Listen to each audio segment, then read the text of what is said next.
Okay, Quantum Leap Prelude. So Quantum Leap Prelude, was technically the first Quantum Leap book I looked at. Obviously, I'm going to eventually have to look at it again.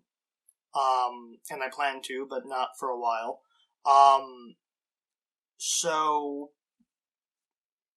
yeah, this is the continuation of my first storyline, featuring my Mirror Universe counterpart, and it's about Quantum Leap. And I kind of dropped the whole "I hate it because he likes it" thing in the second video, where I just kind of was like, "Yeah, you think I hate Quantum Leap, but I don't, because it's a good show." Like I said, good ideas. So, like I said for the last couple times, go here. This is, if you don't want to watch the video, you can go here and roll video. Where am I? Must be the alternate universe. Good thing I always carry around my handy dandy universal transmitter.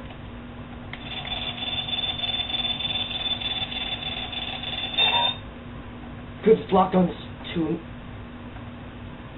an infinite number of universes.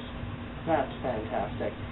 Now, let's set it and hope I can get back. Transmit the message. The message is as follows. Help. Trapped in an alternate universe, no means of getting out of it. All parallel versions of Michael. Help. Message read.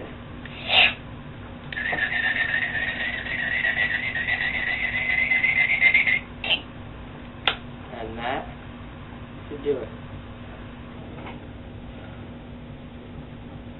Now I just gotta wait. Hello. I'm Michael, and this is the first diary I've made in a week, because I spent most of the week freaking out. Now, I'm trapped on a parallel Earth with nothing but this distress beacon. I sent out a distress a week ago, and I haven't heard back yet. And honestly, it is starting to get unnerving a bit. Honestly, because I was sent here by a counterpart. Now, it may look like the normal backdrop to you, but this is honestly a prison cell. He knew what he was doing. He formatted the table to be a prison cell. Well, this entire room, and he took everything out of it, so there's no way out of this room. Again, a little unnerving. So, I hope somebody finds this soon. Over and out. Hello. Now, I am keeping up my counterpart's schedule because, well, I don't know why. But the thing I feel is, when I take over this universe, I don't want them to know I'm another version of him. I want them to believe that I'm him. I know, stupid reason. But there is a reason, damn it. Now, you may be thinking, Quantum Leap? Don't I hate Star Trek, which my counterpart loves, and doesn't my counterpart love Quantum Leap? He does, but in my opinion, it's honestly not that bad. I mean, the concept of time travel through going into other people, which I would love to use one day. So, we're going to review a Quantum Leap novel. Going to review Quantum Leap Prelude, which, as you might think, actually is not the first book in the series by Ashley McConnell. It is the third or fourth. I have never been able to figure out the exact number. It doesn't say so in the book. it's confusing, but in the first book it says nothing in the cover, obviously, because this is the novel, the first one. And in the second book, it has the novel in it, which makes me believe that this is the second book. And in this one, Prelude, it has three books in it. So I'm just assuming it's the fourth book. But whatever, I'm doing this first to give you background on Quantum Leap. And the best part with this book, you need absolutely no background on Quantum Leap whatsoever. So I don't need to give it to you.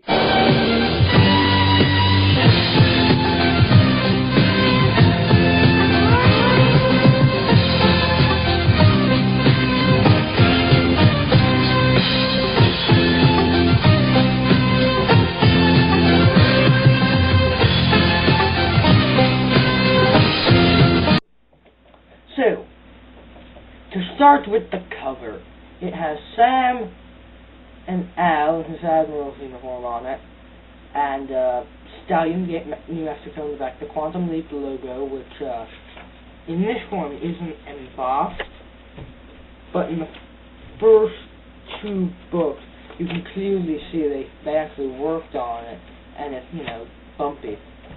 The cover, I mean, Sam first lays the envelope for. I understand the quality is bad, but from what I gather, my counterpart bought these books used. Well, they don't make them new anymore. I don't blame him. I happen to own similar books, but they're not the same. Whatever. As you can see on this cover, it's a bit boring. The one for the novel is quite similar. Just Sam and Al sitting there, And then the one for the second book is Sam and Al looks like a scary, and you got a guy leaping in the back that looks nothing like Scott Bakula. And whatever. So, to start with, by Ace Science Fiction, you can see the side, used from the Elkhart Public Library, which I find quite interesting. Elkhart, Indiana, because Sam Beckett is from Elk Ridge, Indiana. Whatever, let's begin. This book is about before Quantum Leap. Pretty much before the first episode, before Genesis Part 1 and 2. So, to give you background on what happens in this book, Sam is trying to get the funding for the project and to finish it. People send spies in, they try to sabotage it. And oh my god, it is impressive what they do. Quite impressive. They set a bomb off and that guy dies. I mean, the senseless deaths in this book. But it explains stuff. It explains why Sam just got up and went into the accelerator. It turns out it was to prove that it worked. And it turns out that you weren't supposed to go into the accelerator, but use the imaging chamber and just watch history happen. Sam wanted to use it because, his father died of a heart attack and his brother died in Vietnam. Of course, not anymore, of course. He didn't die in Vietnam. This book has a new take on it because, Sam is... It's weird because in the novel, Sam, when he leaps, he meets this entity saying, you're not done yet. I mean, from what I can gather, I guess it's supposed to be a woman. I just imagine it as Al, the bartender. Whatever. Oh, and something interesting to note. In the back of all these books, you have ads for William Shatner's The Tech War, Tech Lab, and the Vengeance in all of the books. Interesting. So anyway, the book opens up with Sam trying to get funding. Al, well, actually, it really opens up with Al at his retirement party from the Navy, and then Sam gets stabbed and seriously injured. So a lot of stuff happens, and honestly, I don't have time to go into too in-depth with all the tiny details, but I can tell you one thing. Sam gets in the accelerator because the people that were, trying to kill him believed him dead. He popped that number and said, hey, screw you, I'm going in the accelerator. And he did that. The woman Al picks up in the first episode happens to be one of the spies, but Al didn't know that for some reason, even though they worked together for a while. And she's like, oh, this is a fast car, even though... I just assumed because I saw the similarities. I mean, I'll even read you the last. I'll even read you the part where it happens.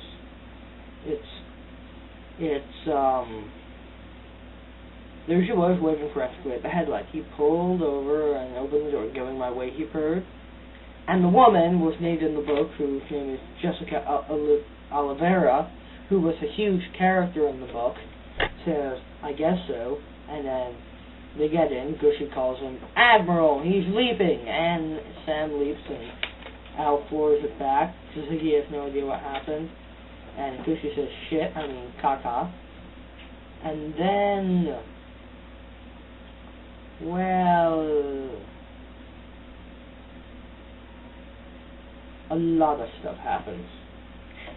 He gets in the accelerator. He sees a blue light and he talks to some entity in there saying he knew the voice. And he's like, who are you? And the voice is like, he's asking, where am I? And like, you have things to do, Dr. Becker. But of course, he doesn't know the name. And then he wakes up and Tom Stratton, I think. Yes, Tom Stratton.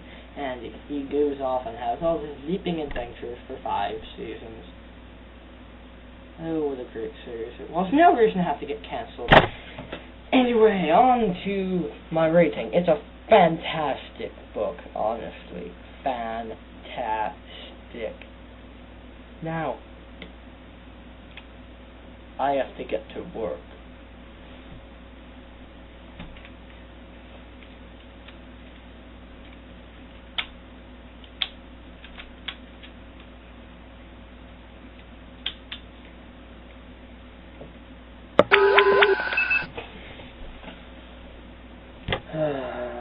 Never going to get out of here.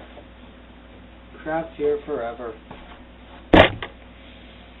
And nothing to do, nothing to read, nothing to review. This is fantastic. I don't even think this damn thing works. I don't even think this thing works.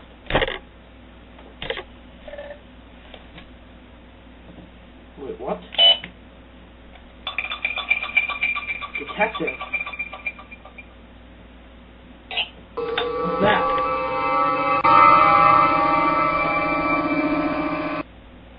Ah, I've made it. And I found you. What? Who are you? Well, I'm you. From another universe. Another universe? Well, how did you find me? How did I find you? With that signal you were sending out. Pretty obvious, and I was also able to scan you. That way I knew it wasn't just a ploy by that evil version of you that took over. Well, in a nutshell, I got here by interdimensional travel. Interdimensional travel? With what? With this thing. In my universe, interdimensional travel is common. Well, common for agents of interdimensional travel like me. Well, don't worry. I haven't used it for evil. Now listen, you have a job to do. You need to get back to your universe and destroy your evil counterpart. Or at least trap him here forever. But to do that, you're going to need a bit of help. From this baby. My sonic screwdriver. How did you make it? I scanned it with complicated interdimensional physics. In a nutshell, you need this stuff more than I do. Here, take it. Thanks, but don't you need this to get home?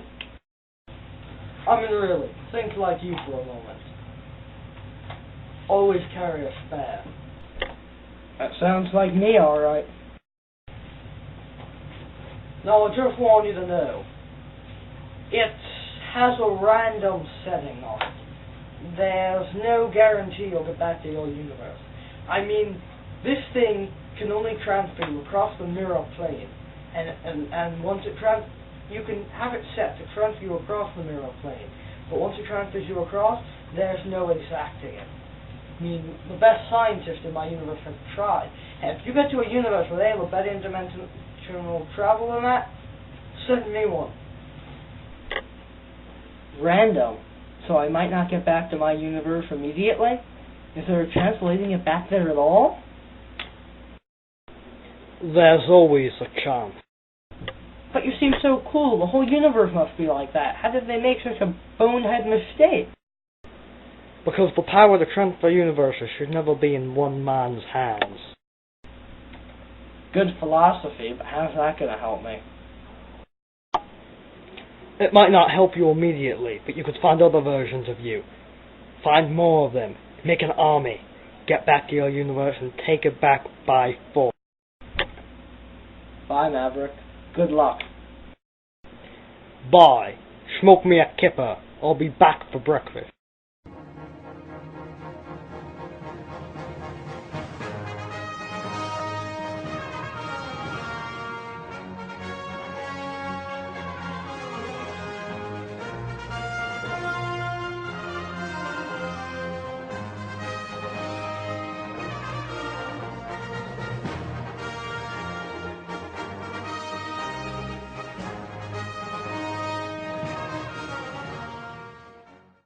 That might have been the worst one yet. Okay, so, the review was the same as all the other ones have been, just kinda shitty. But, first appearance of Maverick. Oh, man.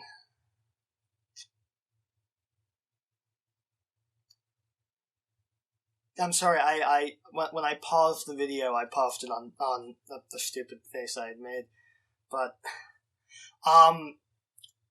Maverick was intended, obviously, as my, version of Ace Rimmer, and I intended to premiere him prior to when I invented him before I invented the literary lair.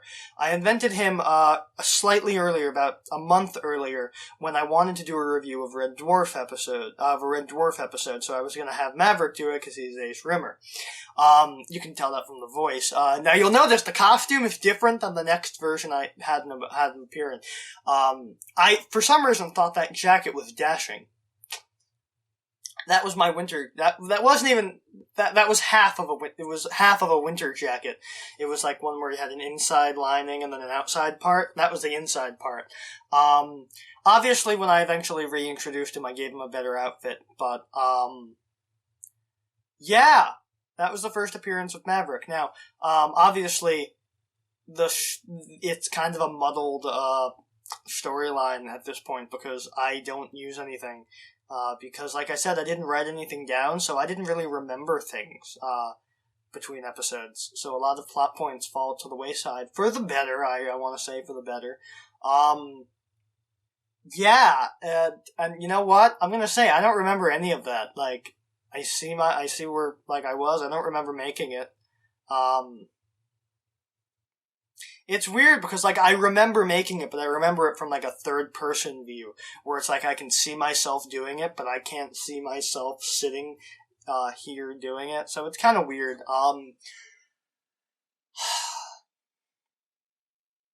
It's really bad. I mean, there's not really much I can say about it, because the next one is the last one, and where it gets really, like, crazy as all hell. What I can say is that this appearance of Maverick, I've learned how to fix it and adopt it into his backstory, which I haven't revealed on the show yet, and I plan to reveal eventually, I just don't know when.